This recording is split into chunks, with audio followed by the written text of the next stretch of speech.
पिछले हफ्ते मैंने रॉकस्टार देखी और जब आप एक लंबे समय अंतराल के बाद किसी फिल्म को दोबारा देखते हैं तो आप पहले से कहीं अधिक उनमें छुपे अर्थों को समझ पाते हैं। तब आपको हर दृश्य के पीछे का संदेश और उद्देश्य अधिक स्पष्ट रूप से समझ आता है। और जब वो फिल्म रॉकस्टार जैसी होती है तब आपकी भावनाएं मजबूत हो जाती हैं। आप और अधिक प्रभावशाली महसूस करने लग जाते हैं। ये कहानी जॉर्डन की है और हमारे लिए ऐसे कैरेक्टर के प्रति आकर्षित होने में काफी कठिनाई होती है, जो भावनात्मक रूप से अस्थिर होता है, जो लापरवाही से व्यवहार करता है और साथ ही आंतरिक उथल पुथल से जूझता है। लेकिन फिर भी जॉर्डन के किरदार ने ऑडियंस से सहानुभूति, प्यार और करुणा हासिल की। आखिर कैसे?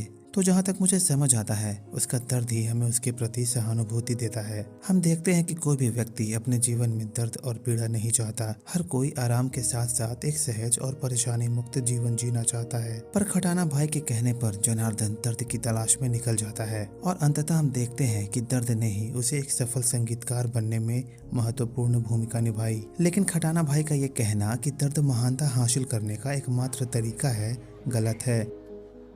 हाँ? प्रेम, दुख, दर्द, आंसू। ओह, अच्छा। जब तक तकलीफ ना हो ना लाइफ में, तब तो कोई बड़ा नहीं बनता है। क्योंकि हर महान व्यक्ति ने पीड़ा और दर्द सहा है, ऐसा जरूरी नहीं है। और हर कोई जो दर्द का सामना करता है जरूरी नहीं कि महान बने। ये सच है कि दर्द किसी के चरित्र को आकार देता है, लेकिन ये महान बनने की प्रक्रिया के लिए आवश्यक तत्व नहीं है। हालांकि मदद और भावनात्मक समर्थन ही हमेशा उचित होता है, पर दुर्भाग्य से जॉर्डन के पास भरोसा करने वाला कोई नहीं था और परिस्थिति ऐसी बनी कि जॉर्डन खुद को खोजने की तलाश में खुद को ही खो देता है। जॉर्डन के चरित्र के सकारात्मक पक्ष को देखें, जिन्होंने जॉर्डन को इतना पॉपुलर बनाया, तो वो है साहसी भावना, उत्साह और आश्वासन से भरा हुआ संगीतकार होना। और उसका संगीत इसका स्पष्ट उदाहरण है। उसने हीर को वैसे ही प्यार किया था जैसी वो थी, और जब उसे उसकी जानलेवा बीमारी के बारे में पता चलता है तब उसने हीर को और ज्यादा प्यार किया। अब आते हैं उस खास सीन पर जिसके लिए मैंने ये वीडियो बनाई, जिस पर मैंने पिछले वीडियो में भी बात की थी।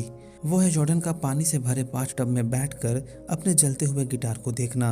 सच कहूँ तो ये अकेला सीन अपने आप में बहुत ही ज्यादा मेटाफोर और सिम्बोलिज्म यूज करता है। तो आगे बढ़ने से पहले आप देख रहे हैं वाई सिनेमा। मैं हूँ राकेश कुमार और स्वागत है आपका हमारे इस छोटे से चैनल में।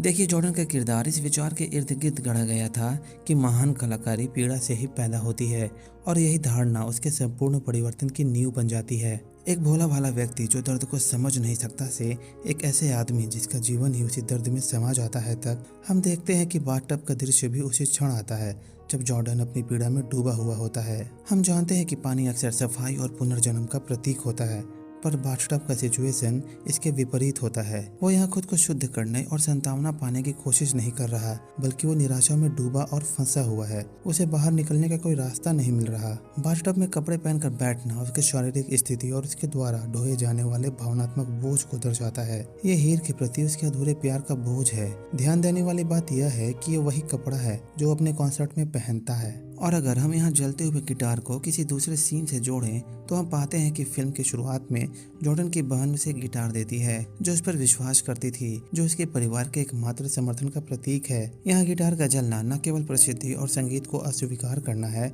बल्कि अपने पिछले जीवन और शायद उन लोगों से भी अपने अंतिम संबंध को तोड़ना है। इसके अतिरिक्त मूवी में दर्द को महान कला के लिए जरूरी शर्त के रूप में दिखाया गया है, और जब जॉर्डन अपना गिटार जलाता है तो इसे उसकी दर्द की पराकाष्ठा के रूप में समझा जा सकता है। यहाँ ये सिंबलाइज करता है कि वो उस चीज को नष्ट करने की कोशिश कर रहा है जिसने उसे इतना दर्द दिया।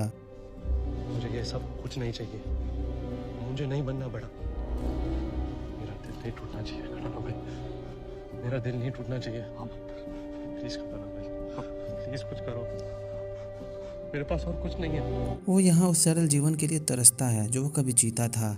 अतीत की लालसा प्रसिद्धि के बोझ के साथ मिलकर जॉर्डन के भीतर एक तनाव पैदा करती है, जो अंततः गिटार के जलने के रूप में प्रकट होती है। इस पल में जॉर्डन न केवल अपने गिटार बल्कि इस जीवन को भी अस्वीकार करता है जो प्रसिद्धि ने उसके लिए बनाया है। वो वापस अपने अतीत में लौटना चाहता है, लेकिन प्रसिद्धि की कीमत अपरिवर्तनीय होती है। इसे हासिल करके वापस नहीं किया जा सकता। जॉर्डन हीर के प्रति अपने प्यार और प्रसिद्धि की चाहत के बीच उलझा हुआ है। उसने पैसा, प्रसिद्धि और पहचान सब हासिल कर लिया, लेकिन हीर के बिना ये उपलब्धियां खोखली लगती हैं। दूसरे दृष्टिकोण में बाथटब का दृश्य इसी मोहभंग को और पुख्ता करती है। पानी जो जीवन का स्रोत हो सकता था, इसके बजाय स्थिर लगता है।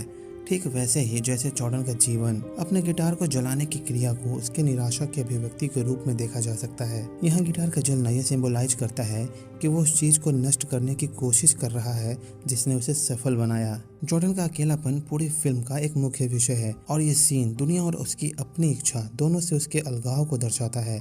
खुद को पानी में डुबोकर वो अपने और बाहरी दुनिया के बीच एक अवरोध पैदा करता है। अपने सेलिब्रिटी स्टेटस और फैंडम के बावजूद जॉर्डन पूरी तरह से अकेला महसूस करता है। बाथटब जो आमतौर पर एक निजी स्थान होता है, इस अकेलेपन की भावना को और बढ़ाता है। वो यहाँ शारीरिक रूप से खुद को एक छोटे बंद स्थान में सीमित करता है। एक अलग दृष्टिकोण से देखें तो बाथटब का पानी एकदम घुटने वाले तत्व की तरह लगता है जो जॉर्डन को मुक्त करने के बजाय उसे फंसाता है। यहाँ पानी की ठंडक उसकी शून्यता की भावना को और बढ़ा देता है। वो जीवित है लेकिन भावनात्मक रूप से जम गया है। हीर के लिए अपनी अनसुलझे भावनाओं की भारी बोझ और प्रसिद्धि के कारण उस पर जो असर हुआ है वो कुछ भी करने में असमर्थ है। यह क्षण दिखाता है कि कैसे जॉर्डन अपने अतीत से भागने में असमर्थ है। वो यहाँ अपनी यादों और पछतावे में डूब रहा होता है। इस मामले में यहाँ पानी उसके दर्द को धोता नहीं बल्कि और बढ़ा देता है। बाथटब का दृश्य आत्मनिरीक्षण के रूप में भी समझा जा सकता है, जहाँ जॉर्डन अपनी वास्तविकता का सामना करता है। अपने सार्वजनिक जीवन के भव्य प्रदर्शनों और अराजक घटनाओं के विपरीत ये एक निजी क्षण है जहाँ का एकमात्र दर्शक वो स्वयं है। यह दृश्य उस शोरगुल भरी ग्लैमरस दुनिया से बिल्कुल अलग है। हालांकि यह सीन जॉर्डन के लिए तत्काल कैथार्सिस प्रदान नहीं करता, लेकिन यह एक ऐसे बिंदु का संकेत देता है जहां से वापसी संभव नहीं है। इसी क्षण के बाद उसके एक्शन पूरी तरह से उसके भावनात्मक आवेगों से संचालित होते हैं। उसका जल विसर्जन उसके भावनात्मक गहराई को दर्शाता है जिसमें वो डूब चुका है। वो अधूरे प्यार, प्रसिद्धि का बोझ और अकेलेपन के भारी भावना से दबा हुआ है। यहाँ बाथटब जॉर्डन के मनोवैज्ञानिक दलदल का प्रतीक है। इस सीन से इम्तियाज अली ने कैसे व्यक्ति के दर्द को बखूबी व्यक्त किया है जिसने वह सब कुछ हासिल कर लिया जो वो कभी चाहता था, लेकिन उसे एहसास होता है कि सच्ची संतुष्टि अभी भी उसकी पहुंच से बाहर है। और अंत में मैं ये बता दूं कि जिम मॉरिसन ये वही संगीतकार है जिसकी तरह जोसेफ बनना चाहता था। उसका मृत शरीर बाथटब में पाया गया था जिसमें पानी बह रहा था। तो आज के लिए बस इतना ही। आपको यह कैसा लगा अपने विचार कमेंट में जरूर बताइए, और वीडियो में अगर कुछ भी थोड़ा भी अच्छा लगा हो तो प्लीज़ लाइक और चैनल को सब्सक्राइब भी कर ही दीजिएगा। मिलेंगे आपसे किसी और अगले ऐसे टॉपिक पर।